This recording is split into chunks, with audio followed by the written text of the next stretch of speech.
예, 잠깐만. 반갑습니다. 저 서울 강서갑의 구상찬 의원입니다. 먼저 이 첫 질의에 나서서 여러 선배 의원들이 계신데도 불구하고 첫째에 나서서 나서게 됨을 큰 영광으로 생각을 합니다. 장관님 요즘 그 천안함 때문에 외교 역량 강화 뭐 이런 것 때문에 고생이 많으십니다. 그 천안함 사건이 북한의 소행으로 밝혀진 이후에 말이죠.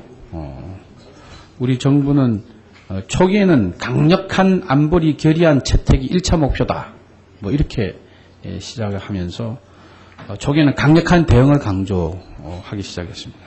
그래서 유엔 안보리 결의안을 추진하다가 천영우 제1차관이 방미한 다음에 또 그 방미 중에 미국에서 천 차관한테 뭐 추가 대북 제재를 안보리에서 추진하는 데는 좀 부정적인 의견이 좀 있다. 뭐 이런 얘기가 언론을 통해서 미국 언론을 통해서 나왔습니다. 또 지방선거를 기점으로 또 중국과 러시아가 비협조 및 뭐 기타 정황으로 의장 성명 쪽으로 이렇게 방향이 틀렸습니다. 그죠, 장관님? 장관님, 그렇게 틀렸죠. 그러다가 다시 또다시 이 15개국의 컨센서스를 만들기 어렵다는 말이 나오면서 톤 다운된 결의안 추진을 또 추진을 보였고 6월 17일에 다시 의장성명적으로 가닥을 이렇게 잡아가는 것으로 이렇게 본 의원이 정황 판단을 하고 있습니다. 이것은 국제사회에서 우리 정부의 결연한 의지가 부족하고 일관되지 못한 모습을 보이는 것으로서 국격을 떨어뜨리고 국민들의 분노를 살 수 있다. 저는 이렇게 생각을 합니다. 그렇다면 초반에 강력한 대응을 강조하면서 결의안을 추진했던 당시에 또 지금과 비교했을 때 대응 수위의 차이가 분명히 있습니다. 잠깐 이게 왜 대응 수위의 차이가 왜 이렇게 톤다운 됐는지 이걸 좀 말씀을 좀 해주십시오. 초반에 강력한 안보리 결의를 추진하다가 형식보다 내용이 더 중요하다. 뭐 그래서 의장 성명을 강조하고 그 다음에 결의안으로 선회했다가 의장 성명을 다시 의견 수렴되고 뭐 이러다 보면 결의안이나 의장 성명 다 뭐 불가능하게 되는 건 아닌가요? 잠깐 이 부분에 대해서는 정확하게 좀 얘기를 좀 해주시죠. 제가 이 문제를 답변드리기 전에 먼저 좀 말씀드리겠습니다.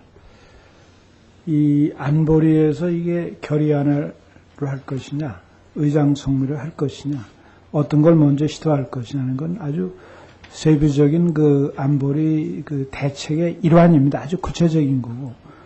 근데 그런 전략을 우리 정부가, 우리 외교부가 뭘 하겠다고 밝힌 게 전혀 없습니다. 그것은 대부분 지금 의원님께서 말씀하시는 것이 대부분 언론에 보도된 거고 제가 미국 언론과 한국 언론에 꼭 제가 교차적으로 났죠. 부정하고 싶지는 않습니다만은 정부 당국자가 결의안을 하겠다든가 뭘 의장성을 하겠다든가 하는 걸 언급한 적이 없습니다. 왜냐하면은 이게 상당히 기술적인 문제입니다.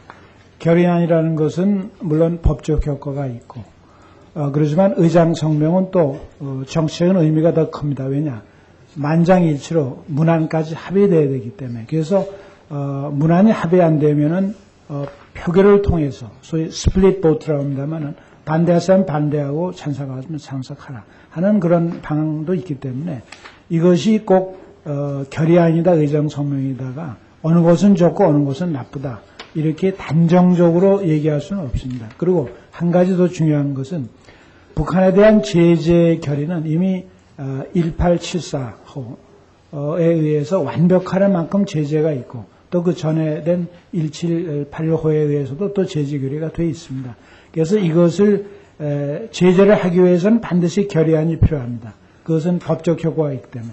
그래서 어느 것을 어떻게 먼저 시도할 것이라는 것은 세부적인 안보리 전략이기 때문에 정부가 이걸 하다가 이렇게 약하다 이렇게 전략을 세우지는 않습니다. 그래서 그 점을 좀 양해해 주시기 바라고 이해하는데 좀 어려움이 있더라도 이것은 외교부에 맡겨주시면 감사하겠습니다.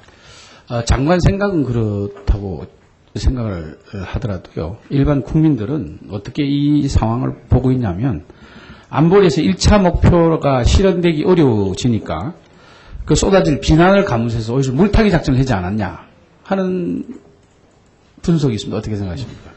존경하는 구상찬 의원님보다 제가 아마 더 강력한 안보리의 결의를 희망하고 더 그걸 위해서 노력하고 있다는 점을 말씀드리겠습니다.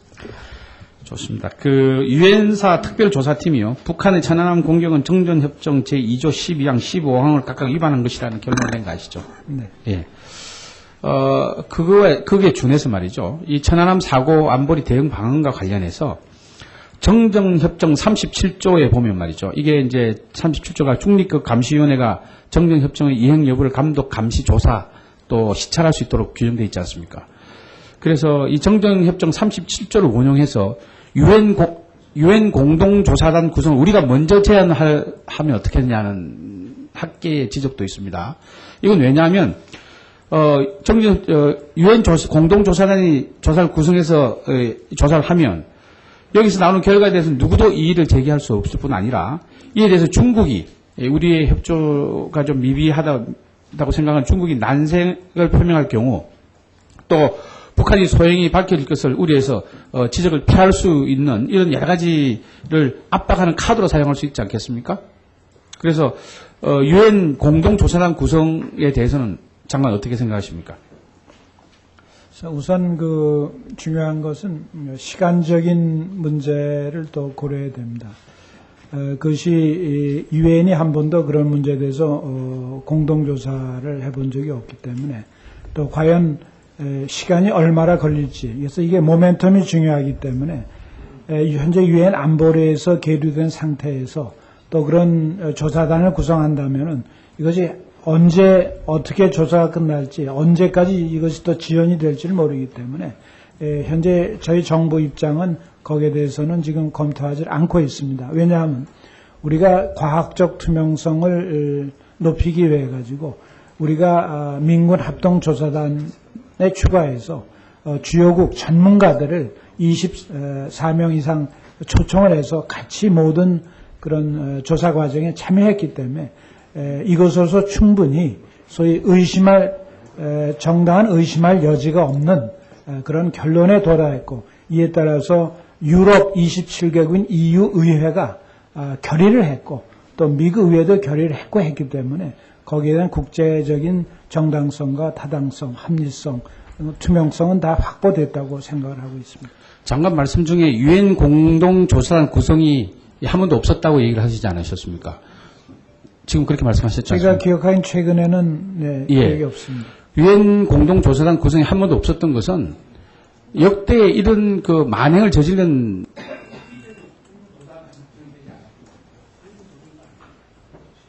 마무리하시죠. 하여간 잘하시면 앵콜을 드릴 수도 있습니다만 원칙적으로 지켜주십시오. 하여튼 장관께서 추가 질의하겠습니다. 그럼 장관께서 유엔 공동조사단 구성에 대해서는 반대한다 이들 말고 현재로서는 지금 그걸 검토하지 않고 있다고 말씀드렸습니다. 다만 시간의 문제입니까?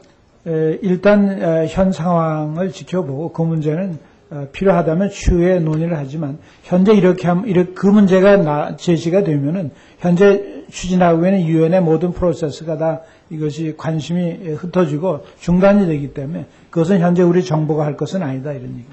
유엔 공동조사단 구성은요 세계의 경각심을 일으킬 수 있고 세계의 주목을 받을 수 있습니다. 다시 한번 검토해 보시기 바랍니다. 추가 질의 때 다시 하겠습니다. 감사합니다. 네, 수고하셨습니다. 자, 다음은 우리 민주당의 김동철 의원님 질의해 주시기 바랍니다.